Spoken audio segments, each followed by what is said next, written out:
محشر کے روز تاج ملے گا انہیں ضرور، محشر کے روز تاج ملے گا انہیں ضرور، جس کا بھی بیٹا حافظ قرآن ہو گیا، جس کا بھی بیٹا حافظ قرآن ہو گیا۔ آئیے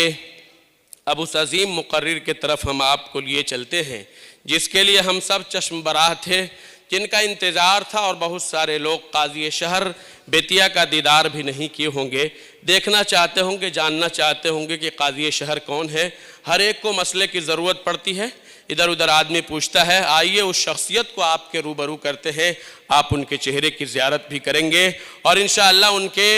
تقریر سے بھی آپ محظوظ ہوں گے۔ تو آئیے ان الفاظ کے ساتھ ہم ان کا استقبال کرتے ہیں کہ جب ہم چاند کی چاندنی، ستاروں کی روشنی، سورج کی کرن، پھولوں کی خوشبو، علم کی چمک اور اخلاص و محبت کو اکٹھا کرتے ہیں تو بہت اہم شخصیت کی تصویر ذہن میں ابھرتی ہے، جس سے میری مراد شعلہ نوا واعظ، دھماکہ خیز خطیب، کروڑوں کے مجمع کو سنجیدگی بخشنے والا ادیب، ایوان باطل میں زلزلہ برپا کر دینے والا امیر، شہنشاہ فکر و تدبر، ابرو اہل سنت والجماعت، فلک خطابت کے نیر تابہ، حضرت مولانا مفتی قاضی شمس الحق صاحب دامت برکاتہم العالیہ سے ہم التماس کرتے ہیں کہ آپ تشریف لائیں اور اختصار کے ساتھ 20 منٹ میں آپ اپنی بات کو سمیٹنے کی کوشش کریں۔ آپ تشریف لائیں، آپ ہمارے 1 سال کے سینئر ساتھی ہیں، اس لیے میں کچھ اس طرح سے آپ کو بلا دیا ہے، اگر سما خراشی ہوئی تو معافی کی درخواست۔ بسم اللہ الرحمن الرحیم، الحمدللہ وکفا وسلام علی عبادہ الذین اصطفى، اما بعد، قال اللہ تبارک وتعالی فی کلامہ المجید والفرقان الحمید، فاعوذ باللہ من الشیطان الرجیم، بسم اللہ الرحمن الرحیم، یرفع اللہ الذین آمنوا منکم والذین اوتوا العلم درجات، صدق اللہ مولانا العظیم۔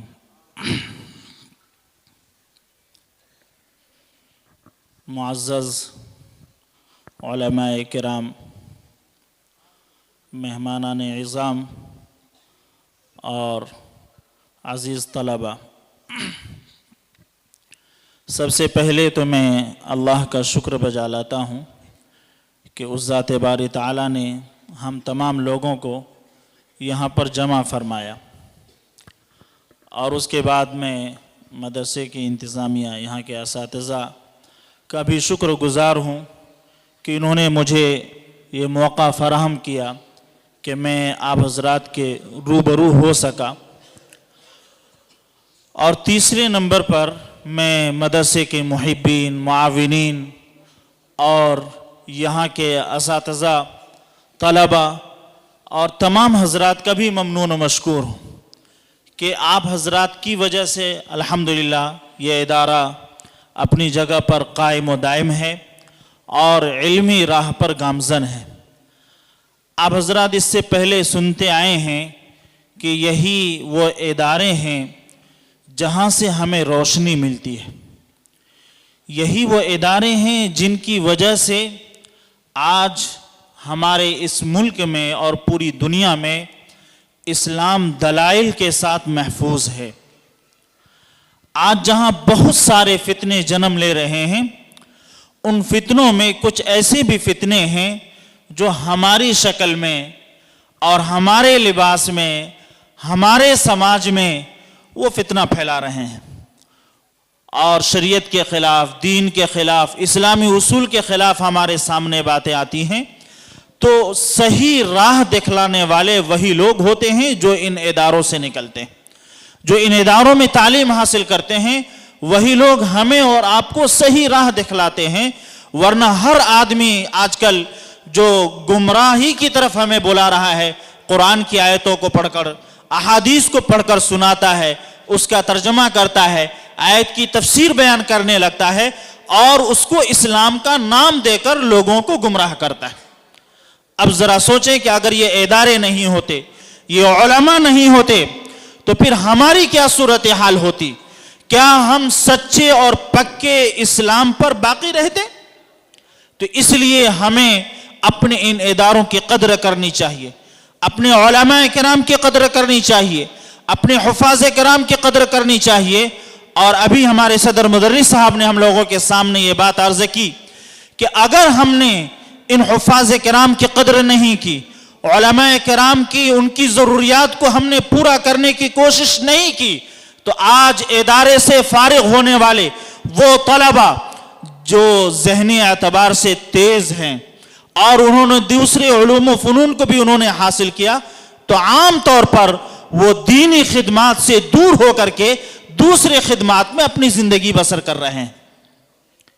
اس کی وجوہات ہم سب لوگوں کے سامنے ہیں، اور آج کے دور میں جو علماء کرام جو بھی مدرسے سے جڑے ہوئے ہیں، دینی خدمات سے جڑے ہوئے ہیں، اور ان خدمات میں ان کو جو پریشانیاں ہو رہی ہیں، چونکہ ہم بھی اسی لائن سے ہیں، تو جو پریشانیاں ان کے سامنے ہیں، ان پریشانیوں کے باوجود اگر کوئی اس راہ پر قائم ہے تو ان کے لیے بڑی فضیلت کی بات ہے۔ اب جو آدمی اس فضیلت کو حاصل کرنا چاہے وہ اس میدان میں قائم رہے، انشاءاللہ اللہ ان کی دنیا بھی بنائیں گے اور آخرت بھی بنائیں گے۔ اس لیے ہمیں جو ہمارے بچے ہیں، ہم علماء کرام ہیں، ہمیں نا امید نہیں ہونا ہے، ہمیں اللہ کی ذات سے امید رکھنا ہے اور اپنی محنت کو جاری کرتے رہنا ہے، جاری رکھنا ہے۔ اگر ہم انشاءاللہ اخلاص کے ساتھ اس محنت پر لگے رہے تو انشاءاللہ ہم دنیا میں ناکام نہیں ہوں گے۔ اور ہمارے جو یہاں پر عوام ہیں، جو باہر سے مہمان حضرات آئے ہوئے ہیں، آپ حضرات سے بس اتنی سی گزارش ہے کہ آپ اپنے اداروں کا خیال رکھیں، علماء کرام کا خیال رکھیں، حفاظ کرام کا خیال رکھیں، تاکہ ان کے دل میں یہ بات نہ ہو کہ ہم دوسری جگہ ہوتے تو ہماری ضروریات پوری ہوتی۔ عام طور پر ہوتا یہ ہے کہ ہم جب اس ادارے میں رہتے ہیں، جو عام زندگی ہوتی ہے وہ تو گزر رہی ہوتی ہے، لیکن خدا نخواستہ جب کوئی پریشانی آ جائے، کسی طرح کی کوئی بات ہو جائے، اور جو تنخواہ ہے ان کی، اس تنخواہ سے جب ان کی ضرورت پوری نہیں ہوتی ہے، تب ان کے دل کی کیفیت پوچھئے کہ دل کی کیا کیفیت ہوتی ہے۔ تو پھر ایسے جب حالات سامنے آتے ہیں تو لوگ مجبور ہوتے ہیں اس راستے کو چھوڑ کر دوسرے راستے کی طرف۔ اس لیے ہمیں اس کی طرف توجہ دینی چاہیے۔ ہمارے ادارے کے جتنے بھی ذمہ دار ہیں یا عوام حضرات ہیں، سب کو مل کر اس سلسلے میں سوچنا ہے کہ ہم ایسا کیا قدم اٹھائیں کہ جس کی وجہ سے علماء ہمارے اس راستے کو چھوڑ کر دوسری طرف نہ جائیں۔ اور میں ایک بات اپنی ہمارے جتنے بھی حفاظ حضرات ہیں، اللہ کا فضل ہے، اللہ نے مجھے بھی اس دولت سے نوازا ہے، میں ایک بات عرض کرنا چاہوں گا کہ دیکھیے قرآن کریم یہ اللہ کی وہ کتاب ہے کہ اگر آپ گناہوں سے بچیں گے اور اس کی تلاوت کو جاری رکھیں گے تو قرآن سینے میں محفوظ رہے گا،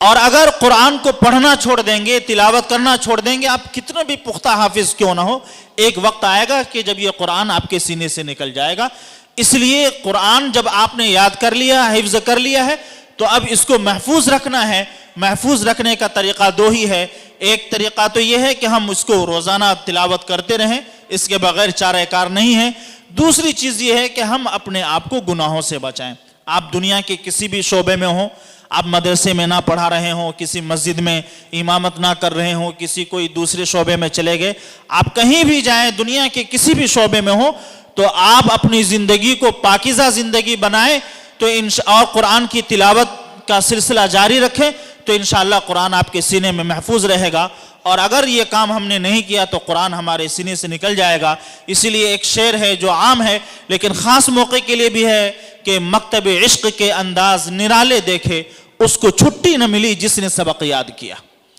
تو ہم نے قرآن کو اب اپنے سینے میں محفوظ کر لیا ہے تو ہمیشہ اس کو پڑھتے رہیں گے تو انشاءاللہ وہ ہمارے سینے میں محفوظ رہے گا، اور اگر ہم نے چھوڑ دیا تو وہ ہمارے سینے سے نکل جائے گا۔ اس لیے کوشش کریں کہ انشاءاللہ ہم اس کو اپنے سینے میں ہمیشہ محفوظ رکھیں گے۔ ہمارے یہاں بڑے بڑے اکابرین حضرات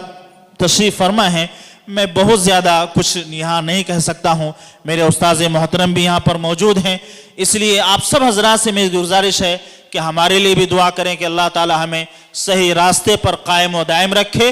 اور ہم سب کو اللہ تعالیٰ اپنی شریعت پر عمل کرنے کی توفیق نصیب فرمائے۔ اور ہم یہ دعا کرتے ہیں کہ اللہ تعالیٰ اس ادارے کو مزید ترقیات سے نوازے۔ میں کافی دنوں سے اس ادارے کا نام سنتا آ رہا ہوں، اور جس وقت عمارت میں تھا، عمارت میں بحالی نہیں ہوئی تھی، تو استاذ محترم نے مجھ سے ایک مرتبہ کہا بھی تھا کہ ایسا کریں کہ آپ جو ہے ساٹھی مدرسے میں پڑھانے کے لیے چلے جائیں، لیکن اس وقت کچھ پھر عمارت شریعہ میں بحالی ہو گئی تو میں نہیں آ سکا۔ تو ورنہ حضرت استاذ محترم نے، میں بہت ممنون و مشکور ہوں کہ آج میں آپ کے سامنے جو کھڑے ہو کر اس طرح سے کھل کر بول رہا ہوں، تو اس کی وجہ یہ ہے کہ حضرت استاذ محترم جب ہم لوگ المعہد العالی میں تھے تو عصر کی نماز کے بعد جو ہے حضرت ہمارے اور بھی ساتھی حضرات تھے وہاں کھڑا کر دیتے تھے کہ لیجئے بھائی فلاں کتاب لائیے اور وہ عبارت پڑھیے۔ اب وہاں اچانک بغیر مطالعے کے جو ہے عبارت پڑھنی ہے عربی میں، اور پھر اس کا مطلب بھی سمجھانا ہے، تو ظاہر سی بات کتنوں پڑھا لکھا کیوں نہ ہو اور سب علماء حضرات سامنے موجود ہوں تو پھر آدمی وہاں لڑکھڑا جاتا ہے۔ تو یہ حضرت استاذ محترم کی برکت ہے کہ الحمدللہ آج میں کہیں پر بھی کسی بھی سامنے میں، جیسے ہمارے ساتھی نے کہا، تو یہ اللہ کا فضل ہے۔ اور لیکن آپ سب حضرات جو ہمارے طلبہ ہیں یہ یاد رکھیں کہ اگر اچھے بنیں گے، آپ کی صلاحیت اچھی ہوگی، تو آج بھی الحمدللہ جگہ کی کمی نہیں ہے۔ بہت سارے علماء حفاظ نکل رہے ہیں، قراء حضرات نکل رہے ہیں، لیکن اچھے اداروں میں اچھے اساتذہ نہیں مل رہے ہیں۔ اس لیے ضرورت اس بات کی ہے کہ آپ عالم بن رہے ہیں تو اچھے عالم بنیے، حافظ صاحب بنے تو ایک دم بہترین حافظ بنے کہ آپ اتنی محنت کریں کہ کہیں پر بھی کھڑے ہو جائیں، نیند میں بھی اٹھا کر کوئی کہے کہ بھائی پڑھو فلاں جگہ سے، تو ہم پڑھنا شروع کر دیں۔ اگر یہ صلاحیت آپ نے اپنے اندر پیدا کر لی تو انشاءاللہ آج بھی آپ کی قدر و قیمت ہے۔ اور ہم دنیا کیا چیز ہے، اصل تو آخرت ہے۔ ہم اللہ کو راضی کرنے کے لیے کوئی کام کریں، انشاءاللہ جب اللہ ہم سے راضی ہو جائے گا ساری دنیا ہماری ہو جائے گی۔ اللہ ہم سے ناراض ہو گیا، ساری دنیا اگر ہماری ہو گئی تو کوئی فائدہ نہیں ہے۔ اس لیے ہم اللہ کو راضی کرنے کی کوشش کریں، اور ہمارے جو عوام حضرات یہاں پر ہیں وہ اس بات کی کوشش کریں کہ انشاءاللہ عام طور پر تو کرتے ہی ہیں، آپ حضرات تعاون کرتے ہیں تو ہماری یہ ادارے چل رہے ہیں، لیکن اس میں جو کچھ کمیاں ہیں کہ ہمارے علماء حضرات جس کی وجہ سے دوسرے راستے کی طرف جا رہے ہیں۔ مولانا نے ابھی آپ کے سامنے ڈاکٹر علامہ اقبال رحمۃ اللہ علیہ کی حوالے سے جو واقعہ نقل کیا ہے اس کو بھی ہم اپنے نظر میں رکھیں، کہیں ایسا نہ ہو کہ اگر ہمارا یہی رویہ رہا تو ہمارے ملک بھی وہی صورتحال ہو جائے جو ابھی ہم تاریخ دوسرے ملکوں کی بیان کرتے ہیں، آگے چل کر ہمارے اسی ملک کی وہ تاریخ بیان کی جانے لگے۔ اس لیے میرے بھائی وقت سے پہلے ہی ہم اس کے لیے آمادہ اور تیار ہو جائیں۔ اللہ کے دین کے نام پر، اللہ کے شریعت کے نام پر ہم اپنی جان مال وقت کی قربانی لگائیں، اور اپنی ترجیحات کو ہم بدلنے کی کوشش کریں۔ ہم دوسری چیزوں میں اپنے لاکھوں روپے خرچ کر دیتے ہیں۔ میں اس کی ایک صرف سادی سی مثال بیان کر دیتا ہوں کہ ہم حلال اور حرام کی بات میں نہیں کرتا، صرف ترجیحات کی بات ہم کریں کہ ہمارے مغربی چمپارن میں عام طور پر سال میں تقریباً 5000 نکاح ہوتے ہیں،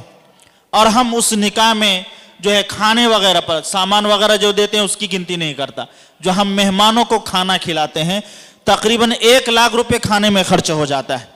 اب ذرا سوچیں کہ 5 لاکھ یا 5000 اگر شادی ہمارے ضلع میں ہو رہی ہے ایک سال کے اندر، اور اس ایک شادی میں 1 جو ہے لاکھ روپے خرچ ہو رہا ہے، تو 5000 شادیوں میں کتنے روپے خرچ ہو گئے؟ آپ ضرب کر کے دیکھیں، تقریباً 50 کروڑ روپیہ ہوتا ہے۔ ایک ضلع کا سالانہ 50 کروڑ روپیہ ہمارا ایسی جگہ خرچ ہوتا ہے کہ اگر ہم اس خرچ کو نہ کر کے وہی رقم کسی رفاہی کام میں لگا دیں تو 10 سال میں پورے ضلع کی حالت بدل جائے گی۔ لیکن ہم ان چیزوں کے اعتبار سے نہیں سوچتے ہیں، ترجیحی طور پر ہمیں کن چیزوں کو کرنا چاہیے، کہاں روپیہ خرچ کرنا چاہیے، کہاں نہیں کرنا چاہیے، اس چیزوں پر ہم ذہن نہیں لگاتے، جس کی وجہ سے قوم کے اعتبار سے ہم کوئی ترقی خاصا نہیں کر پا رہے ہیں۔ اس لیے میرے بھائی ہم تمام لوگ اس اعتبار سے بھی سوچنے کی کوشش کریں۔ اللہ تبارک و تعالی ہم تمام کو عمل کی توفیق نصیب فرمائے۔ آخر میں مدرسے کے تمام محبین، معاونین، منتظمین، مدرسین اور جتنے بھی انتظامیہ ہیں اور جو عوام ہیں، آپ سب حضرات کا بھی بے حد ممنون و مشکور ہوں کہ آپ الحمدللہ بڑی حسن و خوبی کے ساتھ اس ادارے کے نظام کو چلا رہے ہیں۔ اللہ تعالیٰ اس ادارے کو تا قیامت اسی طرح سے باقی رکھے اور اس کے فیض کو جاری رکھے۔ وما علینا الا البلاغ۔